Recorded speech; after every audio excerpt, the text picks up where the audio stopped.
Hello friends, study with Verma classes में आपका स्वागत है। वर्ल्ड मैप की सीरीज में हम नॉर्थ अमेरिका का अध्ययन कर रहे हैं और आज के सेगमेंट में हम नॉर्थ अमेरिका के महत्वपूर्ण नदी के बारे में अध्ययन करेंगे। दोस्तों, हमने समय बचाने के लिए पहले से ही एक ड्रॉ कर लिया है यहाँ पर। और आप दोस्तों पूछे गए प्रश्नों का जब आप एनालिसिस करेंगे तो आप पाएंगे कि इन्हीं नदी तंत्र से क्वेश्चन ज़्यादा पूछे गए हैं। तो चलिए दोस्तों, रिवर और नॉर्थ अमेरिका के नदी तंत्र के बारे में हम अध्ययन करते हैं। यहाँ पर हमने नंबरिंग कर दिया है नदी के साथ साथ। आप उसका सबसे पहले आप नाम लिख लें और हम बताते भी जाएंगे, आपको दिक्कत नहीं होगी। पहला देखिए, पहला लिखिए यहाँ पर ये रिवर यूकान रिवर, यूकान रिवर। दूसरा लिखिए मैकेंजी रिवर,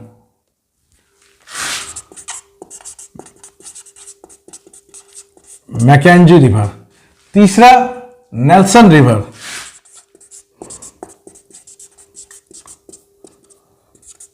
चौथा कोलोराडो रिवर।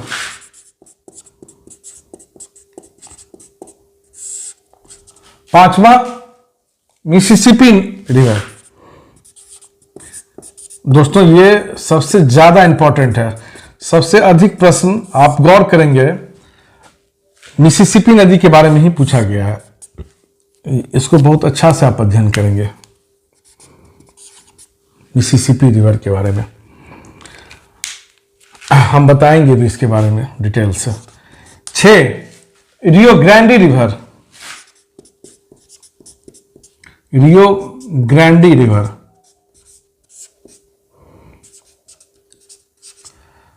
7 कहाँ गया, 7 कोलंबिया रिवर। और 8 सैक्रामेंटो रिवर, सबसे छोटी यहां पर रिवर मिलेगा आपको, सैक्रामेंटो, सैक्रामेंटो रिवर। कैलिफोर्निया का राजधानी है, कैपिटल सैक्रामेंटो। तो ये 8 रिवर हो गया। चलिए, सबसे पहले आप दोस्तों, जब हम लेक का अध्ययन कर रहे थे तो आपको बहुत सारे नदी के नाम मिला होगा और वहां पर हमने बहुत कुछ इसके बारे में बता भी चुके हैं। जैसे यूकान रिवर, ये मैकेंजी रिवर के बारे में बताए हैं, नेल्सन रिवर के बारे में बताए हैं, कोलोराडो के बारे में बताए हैं और कोलंबिया के बारे में बताए हैं। ठीक है, फिर यहां पर हम इसको डिटेल से बता देते हैं। सबसे पहले आइए यूकान रिवर के बारे में। आप साथ साथ नोट्स अवश्य बनाएं। दोस्तों, हम कई बार आप लोगों को बोले हैं कि सिर्फ वीडियो देखिए मत, वीडियो देखने से ज़्यादा लाभ नहीं होगा। आप साथ साथ ही नोट्स अवश्य बनाएं। पहला लिखिए यूकान रिवर, इसके बारे में लिखिए। आप गौर कीजिएगा, हम जब प्लेट्यू सेगमेंट पढ़ा रहे थे तो यहाँ बताए थे कि यूकान आपको प्लेट्यू है, यूकान पठार है, यहीं से निकलती है। आप लिखते चलिए, यूकान रिवर की विशेषता हम लिखा रहे हैं, यूकान पठार से निकलती है। पहला पॉइंट तो ये लिखिए, पठार से निकलती है।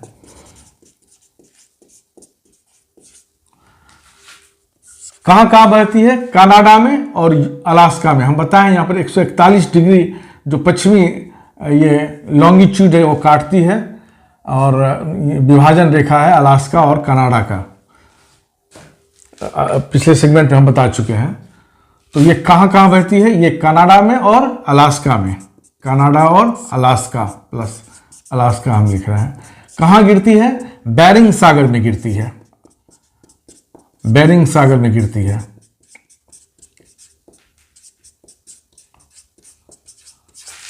देखिए दोस्तों, नॉर्थ अमेरिका का हम अध्ययन करते करते अब लगभग लास्ट सेगमेंट में आ चुके हैं। तो आपको अब समझ बन गई हो कि बेरिंग सागर कहाँ है। जब हम ये आपको वाटर बॉडीज पढ़ा रहे थे तो उस वक्त हम बताए हैं कि यहाँ पर कि आपको बेरिंग सागर मिलेगा। तो अब आपको इतना समझाने की ज़रूरत है नहीं, हम समझते हैं कि हम लिखा रहे हैं तो अब आपके दिमाग में उसका डायग्राम या मानचित्र बनता भी होगा साथ साथ में। देखिए, इसमें 2 शहर बहुत इंपॉर्टेंट है। एक शहर आपको मिलेगा यहाँ पर गैलेना, गैलेना, और एक मिलेगा 2 शहर में, एक मिलेगा और आपको Fairfax, fax banks, Fairfax banks,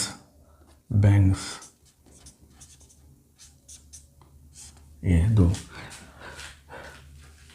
इस शहर की स्थापना, ये गैलेना, आप केमिस्ट्री में पढ़े होइएगा कि सीसा और जस्ता का मिश्र, एक मिश्र धातु है गैलेना, जो सीसा और जस्ता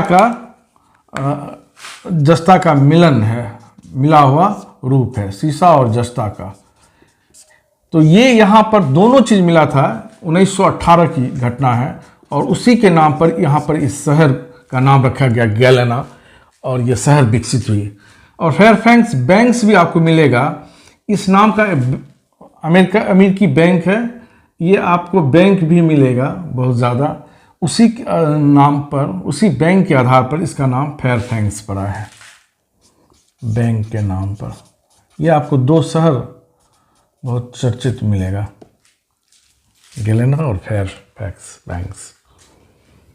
तो आप इसको नोट कीजिए, इसके बाद हम आगे बढ़ते हैं। देखिए दोस्तों, मैकेंजी रिवर के बारे में भी और नेल्सन रिवर के बारे में हम लेक वाले चैप्टर में बता चुके हैं। तो यहीं पर आप लिख लीजिए इसको, मैकेंजी रिवर के बारे में, यहां पर जगह है, लिख लीजिए। पहला लिखिए, ये उत्तर दिशा में बहती है। हम ये इसके बारे में कई बार, हमको लगता है 2-3 बार इसको हम बता चुके हैं। उत्तर दिशा में बहती है।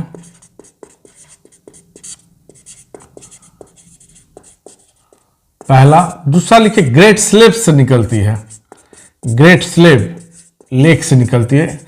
इसी लेक का जब हम अध्ययन कर रहे थे तो वहां भी हमने इसको बताया था, ग्रेट स्लेव लेक से निकलती है। कहाँ गिरती है? मैकेंजी की खाड़ी में गिरती है। यहाँ पर आपको मैकेंजी की खाड़ी मिलेगी, मैकेंजी की खाड़ी में गिरती है। और यहाँ पर लिख लीजिए, ब्रैकेट में दे दीजिए ब्यूफोर्ट सी, मैकेंजी की खाड़ी, और ब्रैकेट में दे दीजिए ब्यूफोर्ट सी। ब्यूफोर्ट सी हो सकता है कोई एक नाम दे दे आपको विकल्प में, घबराना नहीं है और समझ के बनाना है। तो ये उत्तर दिशा में बहने वाली नदी है, ग्रेट स्लेव लेक से निकलती है, मैकेंजी की खाड़ी या ब्यूफोर्ट सी में गिरती है। नेल्सन रिवर, इसके बारे में भी हम लेक में बता चुके हैं, ये यहाँ लिख लें। नेल्सन रिवर के बारे में बताए थे कि विनीपेग लेक से निकलती है और हडसन की खाड़ी में गिरती है, उत्तर पूर्व में बहती हुई। तो इसको यहाँ लिखें, विनीपेग लेक से निकलती है।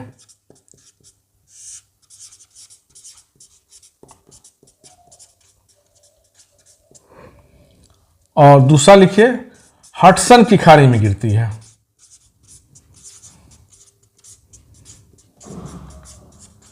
एक पॉइंट इसके बारे में और जानिए, ये आपको पूछ सकता है, यहां निकेल का खनन काफी ज्यादा होता है, निकेल का। तो आपको यह पूछा जा सकता है कि नॉर्थ अमेरिका के किस रिवर के किनारे निकेल का खनन होता है। तो आप यहां तीसरा पॉइंट में यहां पर लिख लें, निकेल का खनन व्यापक तौर पर होता है।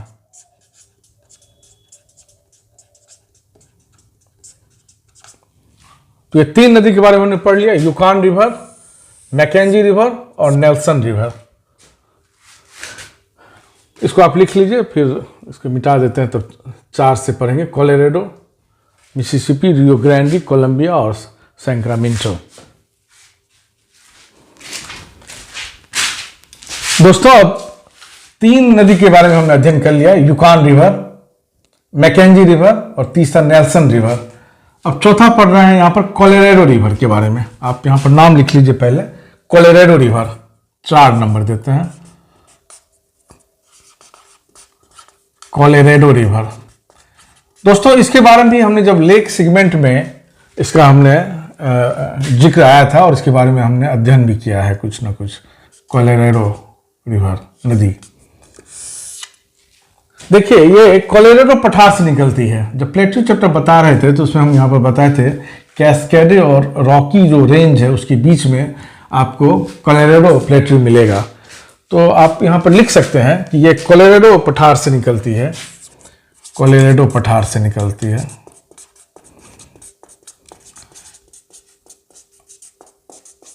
याद कीजिए, हमने यहाँ पर बताया था कि कोलोराडो का ये जो पठार है, जहाँ पर रॉकी पर्वतमाला लगभग समाप्त होती है, लगभग जहाँ समाप्त होती है वहीं पर ये आपको पठार मिलेगा। तो आप ब्रैकेट में आप लिख सकते हैं याद रखने के लिए, ये जहाँ पर रॉकी पर्वतमाला का दक्षिणतम भाग हुआ, रॉकी पर्वतमाला का दक्षिणतम भाग, समझने में इजी रहेगा, वहां से निकलती है। और आप गौर कीजिए, ये कैलिफोर्निया की खाड़ी में गिर जाती है। तो ये कहाँ गिरती है? कैलिफोर्निया की खाड़ी में गिरती है, कैलिफोर्निया की खाड़ी में गिरती है,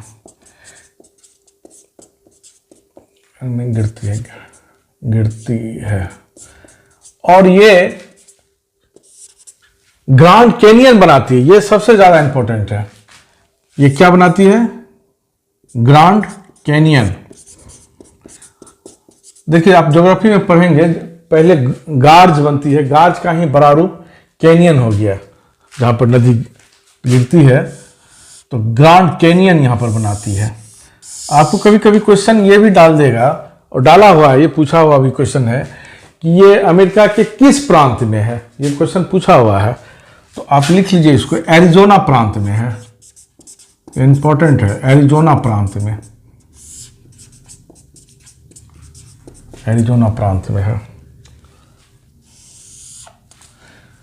इसके बारे में और कुछ जानिए।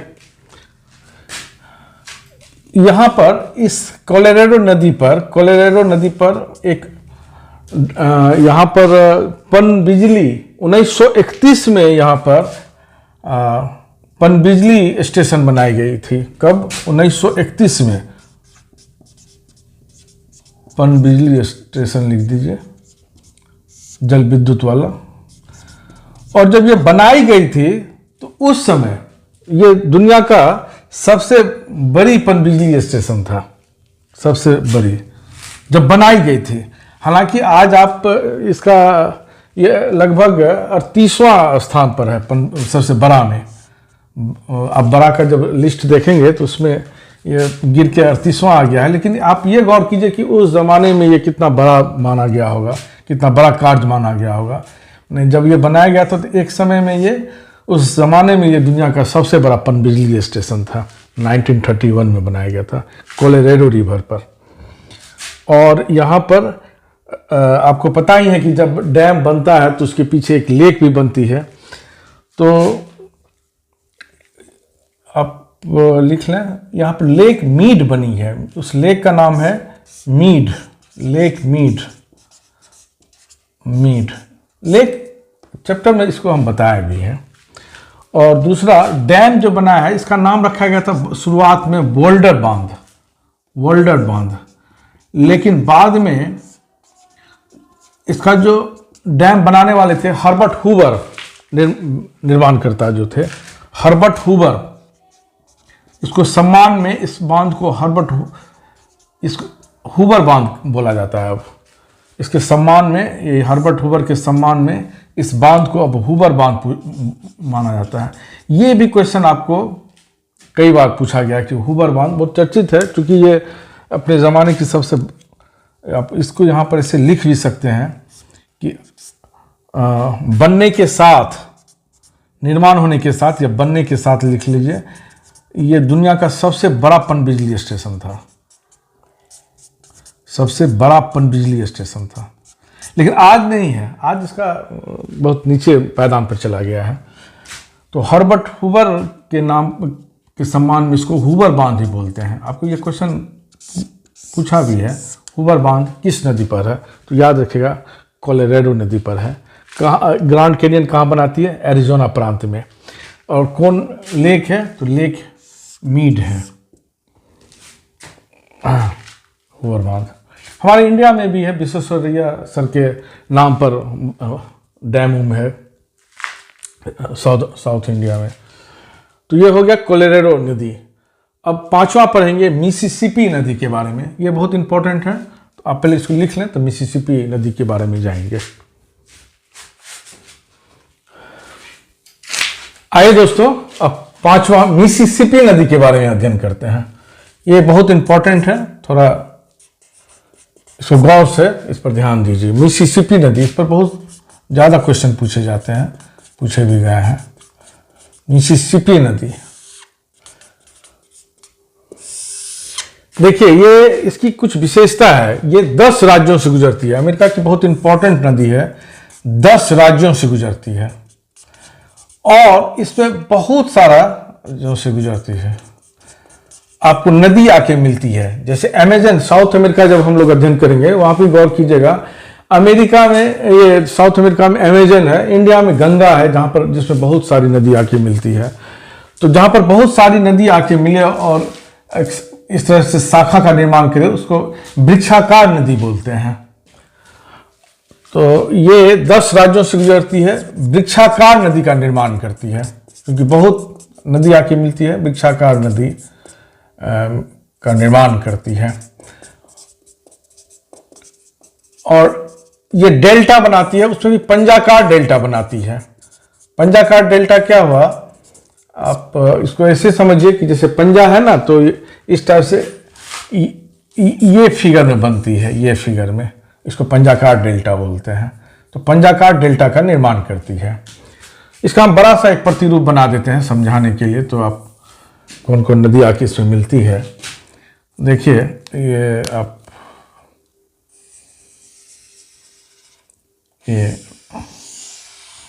आपको डायग्राम फिट हो जाएगा। ये मैक्सिको की खाड़ी है, मैक्सिको की खाड़ी में गिरती है। तो आप तीसरा यहाँ एक पॉइंट और भी लिख लीजिए, मैक्सिको की खाड़ी में गिरती है, मैक्सिको की खाड़ी में, गल्फ ऑफ मैक्सिको की खाड़ी में गिरती है।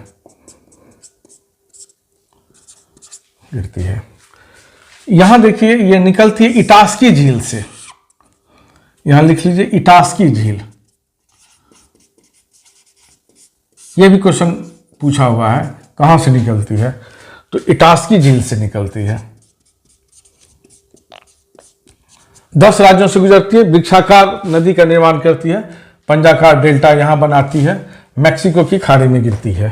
देखिए इधर से आपको एक नदी आएगी, मिसौरी नदी। ये मिसौरी नदी निकलती है येलोस्टोन पार्क से। यहां पर आप लिख लीजिए, ऐसे ही आप फिगर बना लीजिए, तो आपको याद नहीं करना पड़ेगा, फैक्ट आप एक बार में समझ जाएंगे। यहाँ लिखें जैसे इटास्की झील, यहाँ लिख लीजिए मैक्सिको की खाड़ी। पहले सब चीज़ लिख लीजिए तो आप एक बार में समझ जाएंगे। मैक्सिको की खाड़ी, यहाँ लिख लीजिए येलोस्टोन पार्क, येलोस्टोन पार्क। यहाँ से क्या निकलती है, मिसौरी नदी, मिसौरी नदी निकलती है। और ये इटास्की झील से ये निकलती है। एक नदी और यहां पर, जहां पर यहां पर जो मिलती है, इस जगह को कहते हैं, अच्छा, सेंट लुइस। इस जगह को कहते हैं सेंट लुइस, बहुत इंपॉर्टेंट है, हम बताएंगे अभी इसके बारे में, सेंट लुइस के बारे में। पहले नदी जान लीजिए कौन सा नदी आती है। इस नदी को कहते हैं इलिनॉय नदी, इलिनॉय नदी। यहां पर 2 नदी आती है, ओहायो और एक टेनेसी नदी। इसी में आके लास्ट में यहां मिल जाती है टेनेसी रिवर। आपको यहां पर क्वेश्चन डालेगा, आप यहां पर लिख सकते हैं, टेनेसी नदी पर काफी सारे डैम बनाए गए हैं और इस डैम का नकल कर भारत में कौन से डैम बनाए गए हैं। तो याद रखिएगा, भारत का जो वैली ये है पनबिजली योजना, दामोदर परियोजना, ये टेनेसी का ही नकल किया हुआ है। इसी के प्रारूप पर हम लोग इसको तैयार किए हैं, टेनेसी के। ये क्वेश्चन आ सकता है, ये याद रखिएगा। आपको एक और नदी आके यहाँ पर मिलती है, रेड रिवर। इसका नाम है रेड रिवर। और छोटी छोटी नदी आके मिलती है, ये हम मुख्य नदी को बताए। ये येलोस्टोन पार्क से मिसौरी नदी निकलती है, ये यहाँ पर मिलती है। इसके बाद एक इलिनॉय है, जस्ट सेंट लुइस के नीचे निकलती है, ओहायो मिलती है, टेनेसी मिलती है, रेड रिवर मिलती है। आपको अगर बहुत डीप में जाएगा तो आपको ये पूछ सकता है कि पूरब से आने वाली नदी कौन है, पश्चिम से आने वाली नदी कौन है। इसलिए इस फैक्ट को समझ जाइए अच्छा से। यहाँ पर पंजाकार डेल्टा बनाती है। यहाँ पर भी दो शहर विकसित हो गए हैं। एक शहर का नाम है न्यू ऑर्लेंस, एक शहर का नाम है न्यू ऑर्लेंस, इसके बारे में भी हम बताएंगे भी।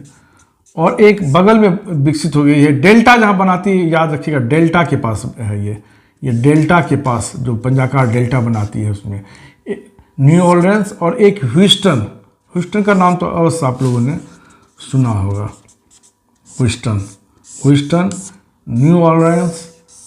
और ये मिसौरी नदी जहाँ पर आके मिलती है वो जगह विकसित हुई है, उसको कहते हैं सेंट लुइस। याद रखिएगा ये नाम, सेंट लुइस। इसको अभी मिटा देते हैं पहले, हाँ, तब आगे बढ़ेंगे।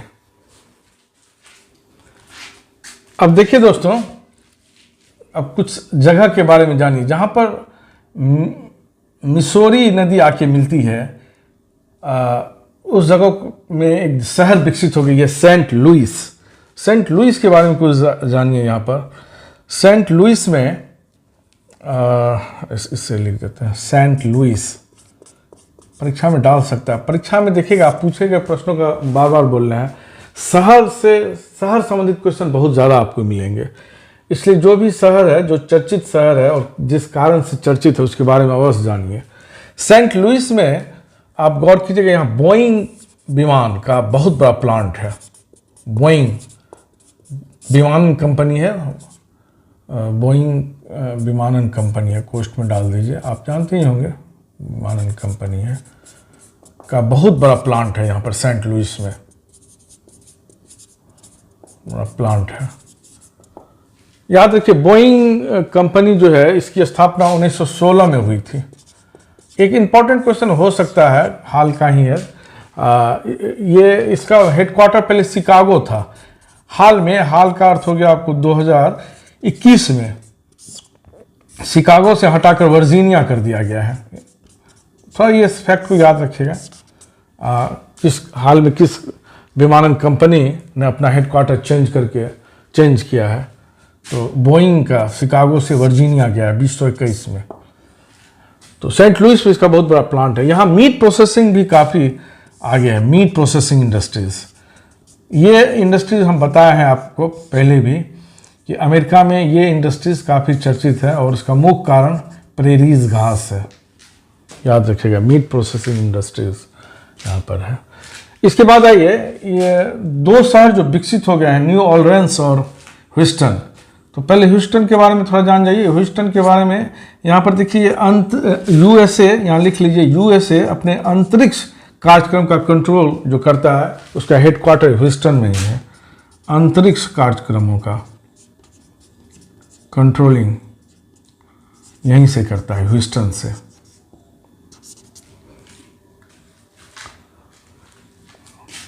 यहाँ पर आपको बहुत बड़ा एक हॉस्पिटल भी है चर्चित, हृदय प्रत्यारोपण करने का, ह्यूस्टन में। न्यू ऑर्लेंस के बारे में कुछ जानिए। ये इसका थोड़ा ऐतिहासिक महत्व है इस शहर के बारे में, इसलिए हम इसको बताना चाह रहे थे। आप ऐसे कीजिए, इसको मिटा देते हैं, तब न्यू ऑर्लेंस थोड़ा ऐतिहासिक महत्व बता देते हैं। न्यू ऑर्लेंस के बारे में पढ़िए आप। दो संगीत, यहाँ पर संगीत का जन्मदाता है ये शहर, एक जैज और एक ब्लूज। ये दोनों संगीत जैज और ब्लूज सुने होइएगा, परीक्षा में भी पूछता है आप, जैज और ब्लूज। ये अफ्रीकी और अमेरिकी, ब्लूज में तो यूरोपीय भी आ जाता है। जैज में अफ्रीकी संगीत और अमेरिकी संगीत, अमेरिकी, इन दोनों का मिला के बनाया गया है जैज। और ब्लूज में यूरोपीय संगीत का भी इसमें समावेश है, अफ्रीकी, अमेरिकी और यूरोपियन, ये तीन इसमें आते हैं। तीन संगीत का समावेश है ब्लूज में, इसमें दो है। मूलतः उस पुराने ज़माने में जहाँ पर ये उपनिवेशवाद था उसके विरुद्ध इन जो अफ्रीकी अमेरिकन थे, इन्होंने फोक संगीत का आगाज किया, लोक संगीत जिसको हम लोग बोलते हैं। और ये जैज और ब्लूज, इसका उत्पत्ति ये न्यू ऑर्लियंस में ही हुआ है। ये क्वेश्चन थोड़ा इम्पोर्टेंट है, समझ के रखिए, उच्च स्तरीय एग्जाम ये सब पूछ सकता है और थोड़ा जानकारी भी रहना चाहिए। जैज के बारे में जानिए कि इसके जो सबसे ज़्यादा जो इम्पोर्टेंट कुछ इसमें संगीत जो दिए हैं उसका नाम है लुई आर्मस्ट्रॉन्ग। एक बहुत चर्चित नाम मिलेगा, एक दो नाम जान लीजिए जो चर्चित है। लुई आर्मस्ट्रॉन्ग, लुई आर्मस्ट्रॉन्ग है। उसके बाद जाके क्या है, ड्यूड एलिंगटन है, ड्यूड एलिंगटन। अगर आप संगीत के, इंग्लिश संगीत के ये हैं, रुचि रखते हैं तो आपको ये पता भी होगा, एलिंगटन। ब्लूज में आपको मिल जाएगा ये सब, क्या बोलते हैं, रॉबर्ट जॉनसन। रॉबर्ट जॉनसन है चर्चित। उसके बाद जाके कौन है, बेली स्मिथ है, बेली स्मिथ है, ये चर्चित है। जैज और ब्लूज, ये बस याद रखिएगा। एक और जानिए, यहाँ पर एक न्यू ऑर्लियंस में यहाँ पर एक सैंडविच चर्चित है, पो बॉयज। आपको पो बॉयज एक सैंडविच का नाम मिलेगा। कहा जाता है कि इसका भी पो बॉयज सैंडविच लिख लीजिए। इसका भी जन्म स्थल आपको न्यू ऑर्लियंस मिलेगा। इसकी घटना है 1929 की। 1929 में ट्राम कर्मचारी हड़ताल कर दिए थे। तो एक बेकर था, मार्टिन ब्रॉड नाम था उनका, तो वो ये सैंडविच बनाने लगा और जो हड़ताल करने के बाद जो खाना खाने के लिए आता था उसको खिलाते थे। तो उस वक्त ट्राम कर्मचारी को पो बॉयज बुलाया जाता था, पो बॉयज। उसी के नाम पर इस सैंडविच का नाम हो गया पो बॉयज। 1929 की ये घटना है, 1929 में। मार्टिन ब्रॉड थे इसके, मार्टिन ब्रॉड। ट्राम कर्मचारी की हड़ताल हुई थी, ट्राम कर्मचारी की। तो जानकारी रखने के लिए बता रहे हैं। मूलतः आप याद रखिए, जैज ब्लूज ये याद रखिएगा, याद रहना चाहिए तो ठीक है। ये मिसिसिपी नदी हो गई। अब हम रियो ग्रांडी रिवर के बारे में जानते हैं। रियो ग्रांडी रिवर, इसको मिटा के रियो ग्रांडी पर आते हैं। दोस्तों अब 6 नंबर में रियो ग्रांडी रिवर के बारे में जानते हैं। रियो ग्रांडी रिवर, देखिए रियो ग्रांडी रिवर क्यों चर्चित है। ये यूएसए और मैक्सिको की बाउंड्री लाइन तय करती है। हम जब अफ्रीका का भी अध्ययन कर रहे थे तो गौर कीजिएगा, वहां पर भी हम एक जाम्बेजी नदी के बारे में बताए थे जो 3 देश का बाउंड्री तय करती है। आपको साउथ अमेरिका जो हम चलेंगे तो वहां पर तो बहुत ज़्यादा नदी है, पराना रिवर है, उरुग्वे रिवर है, जो बाउंड्री लाइन पर है और बाउंड्री तय करती है। तो जो बाउंड्री तय करती है वो उसका एक अलग महत्व है। एग्जामिनर उस क्वेश्चन को काफ़ी डालता है, इसलिए रियो ग्रांडी रिवर भी इसी कारण ज़्यादा चर्चित है। ये याद, इसलिए इसको हम लोग पढ़ रहे हैं, ये समझिए। देखिए नदी के बारे में जब हम लोग यहाँ पर पढ़ रहे हैं तो ये याद रखिए कि क्यों पढ़ रहे हैं, यहाँ से क्या क्वेश्चन बन सकता है, क्वेश्चन क्या बन सकता है, इस पर भी नज़र रखिए। तो रियो ग्रांडी रिवर देखिए क्या है, ये मैक्सिको की खाड़ी में गिरती है, याद रखिए। ये मैक्सिको की खाड़ी में गिरती है। कहाँ से निकलती है, रॉकी पर्वतमाला से निकलती है। यहीं पर रॉकी पर्वतमाला समाप्त होती है लगभग, तो रॉकी पर्वतमाला से निकलती है।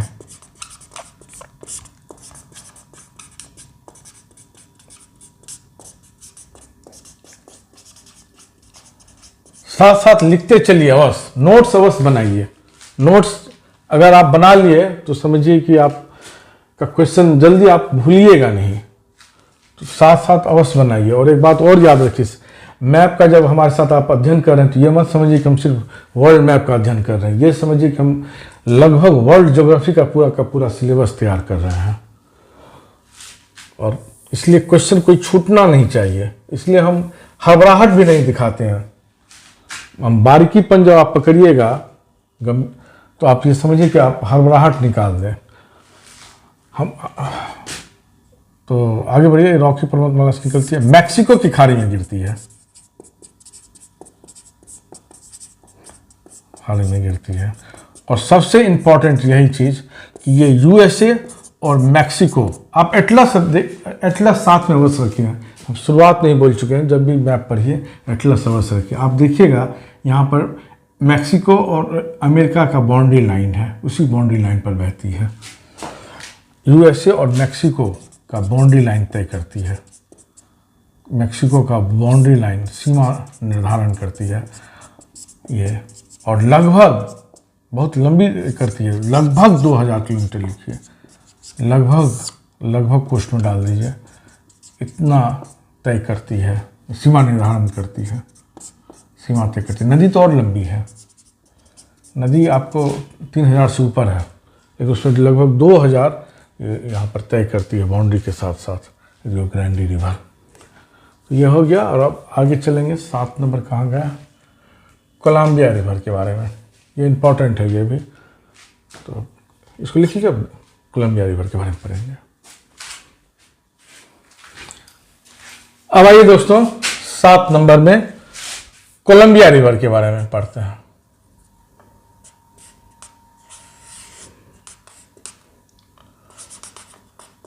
कोलंबिया रिवर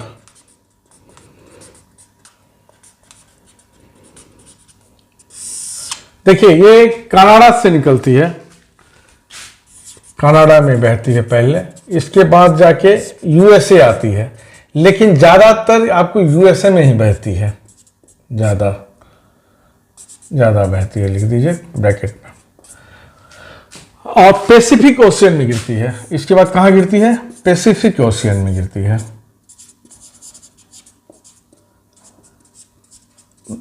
देखिए दोस्तों, यहाँ पर समझने की बात है, यहाँ 49वीं पैरेलल लाइन, 49वीं समानांतर रेखा बताए थे कि कनाडा और अमेरिका को विभक्त करती है।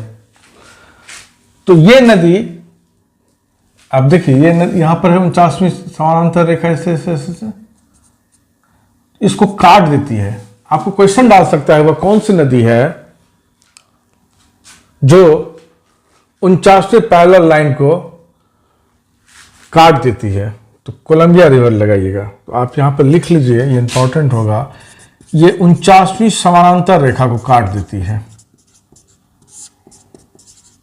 रेखा को काटती है।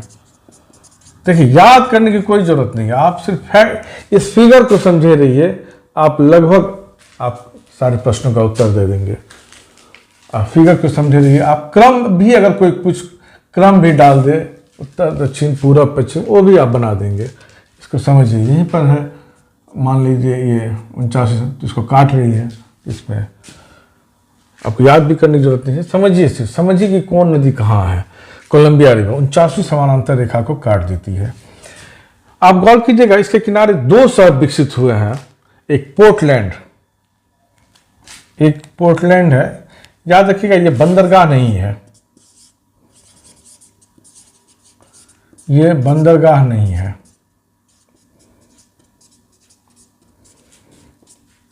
नाम में पोर्ट है, इसलिए ये खास तौर पर ये लाइन लिख दिए हैं, ये बंदरगाह नहीं है।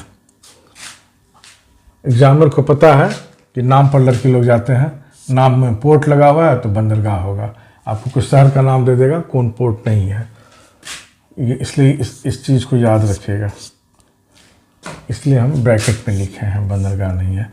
एक दूसरा मिलेगा सिएटल, बहुत इंपॉर्टेंट है सिएटल। यहाँ के बारे में कहा जाता है कि यहाँ जो वायु दाब होता है, वायु का जो ऊपर नीचे जो होता है, हमने कभी हवा की गति काफ़ी बढ़ गई, काफ़ी कम गई, और यहाँ पर बिल्कुल शांत रहता है, इसलिए यहाँ पर ब्रैकेट में लिखिए कि शांत वायु दाब मिलता है। और अमेरिका ने इसका फ़ायदा उठाया है, अमेरिका को कुदरत ने बहुत कुछ दिया है, इसलिए इतना आगे भी है। तो शांत वायु दाब यहाँ अगर मिल रहा है, तो ये क्या किया कि वायुसेना का प्रशिक्षण केंद्र यहीं पर खोल दिया, वायुसेना का प्रशिक्षण केंद्र,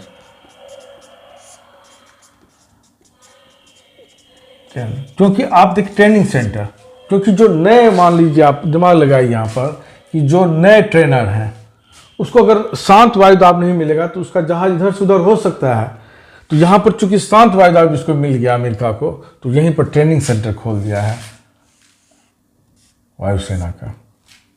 तो ये इस चीज़ को याद रखिएगा। और अब लास्ट एक बच गया सैक्रामेंटो, वो छोटी नदी है, इसके बारे में अध्ययन करके नदी तंत्र वाला सेगमेंट को हम खत्म करते हैं। आइए दोस्तों, अब सैक्रामेंटो 8 नंबर,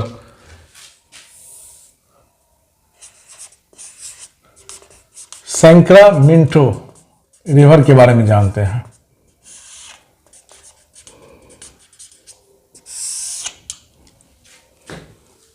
बहुत छोटी नदी है, ये मात्र 240 किलोमीटर है इसकी लंबाई, 240।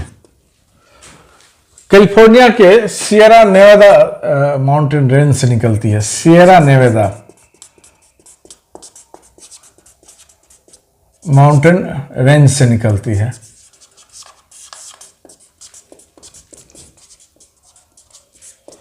तीसरा लिखिए इसके बारे में, कैलिफोर्निया की राजधानी इसी रिवर के नाम पर है, सैक्रामेंटो। कैलिफोर्निया अमेरिका में 50 राज्य हैं, वहाँ जो कैलिफोर्निया राज्य है, कैलिफोर्निया, उसका कैपिटल सैक्रामेंटो ही है, इसी नदी के नाम पर है सैक्रामेंटो।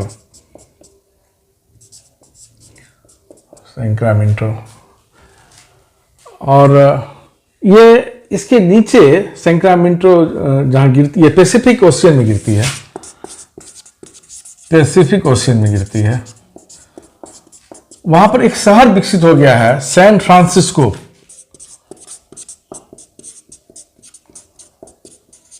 इसके बारे में एक चीज को समझिए, सैन फ्रांसिस्को के बारे में।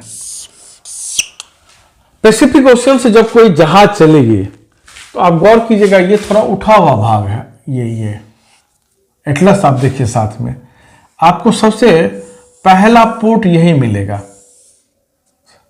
San Francisco. सैन फ्रांसिस्को ये आपको क्वेश्चन डाल सकता है कि पैसिफिक ओशियन से पूर्व की ओर चलने पर अमेरिका का सबसे पहला तट या सबसे पहला पोर्ट कौन मिलेगा? San Francisco. इसको लिख लीजिए, ये इंपॉर्टेंट है। पैसिफिक ओशियन से पूर्व की ओर चलने पर कोई जहाज वगैरह आ रही है खास तौर पर, तो सबसे पहला तट यही मिलेगा, सैन फ्रांसिस्को। पहला पोर्ट या तट कहिए, यही मिलेगा, सैन फ्रांसिस्को। इस कारण इसको सिटी ऑफ गोल्डन गेट भी बोला जाता है, सिटी ऑफ गोल्डन गेट। याद रखिएगा, ये सब परीक्षा में डाल देते हैं, यही सब डालता ही है। सिटी ऑफ गोल्डन गेट किस शहर को बोला जाता है अमेरिका का? इसका और एक दो उपनाम है, उसको भी जान जाइए। इसका एक और नाम मिलेगा, the gateway of Pacific. Pacific में जाने के लिए गेट का भी काम करता है। क्या पैसिफिक ओशियन हुआ तो द गेटवे ऑफ पैसिफिक। अब गौर कीजिएगा, यहां पर एक छोटा सा बे भी बनता है, खाड़ी भी बनता है। इस कारण उसी बे पर सैन फ्रांसिस्को है, इस कारण इसको the city by the bay भी बोला जाता है, the city by the bay. ये सब नाम याद रखिएगा। San Francisco. देखिए यहां पर सिलिकॉन इंडस्ट्रीज भी काफी डेवलप किया है।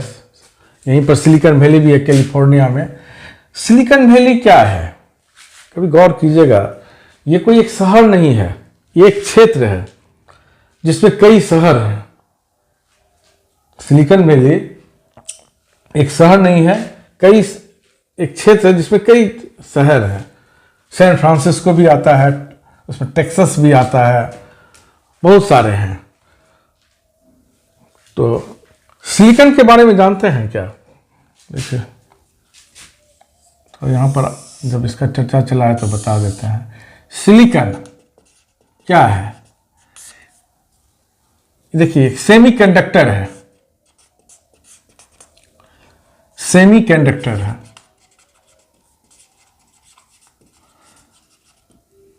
जितने भी इलेक्ट्रॉनिक्स उपकरण हैं, जितने भी दुनिया की जितने भी इलेक्ट्रॉनिक्स उपकरण है, उसमें ये चिप्स इसका लगेगा ही लगेगा, सिलिकॉन का। इसका आपको उत्पादन जो है 1950 में शुरू हो गया था, 1950 में, 1950 में। लेकिन सिलिकॉन वैली जो बोला जाता है यहाँ पर कैलिफोर्निया को, सिलिकॉन वैली का जो क्षेत्र है, कैलिफोर्निया वाला जो है भाग है, ये कैलिफोर्निया वाला भाग है, इसमें बताएं एक क्षेत्र है जिसमें बहुत सारे शहर हैं, कैलिफोर्निया वाला भाग।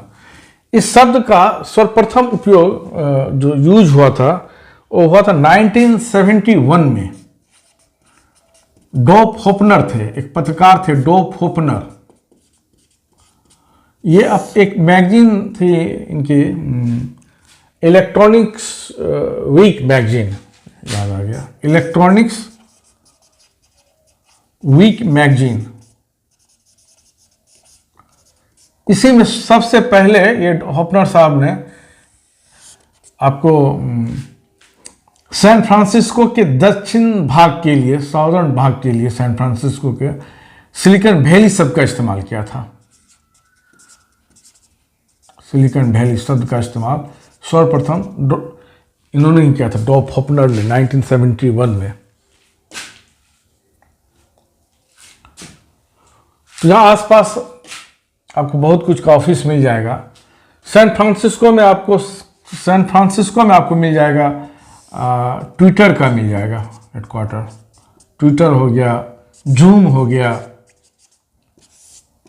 और नीचे जाएंगे तो फिर अलग सैन फ्रांसिस्को से अलग में आपको कैलिफोर्निया वाला जो पार्ट है इसमें आपको गूगल वगैरह का मिलेगा। और बताएंगे जब यहाँ हम शहर का अध्ययन करेंगे तो बताएंगे। सैन फ्रांसिस्को बताएं, इसमें याद रखिएगा ट्विटर और जूम का है, दो का इसके नीचे और है। तो दोस्तों ये आज का अध्ययन यही हम समाप्त करते हैं, नदी तंत्र का, नॉर्थ अमेरिका की नदी तंत्र। हम आशा करते हैं कि आप पूरा का पूरा फैक्ट समझ गए होंगे, और इस पर जब भी आपको एग्जाम में सवाल पूछेगा आपसे छूटना नहीं चाहिए, ऐसी हम आशा रखते हैं।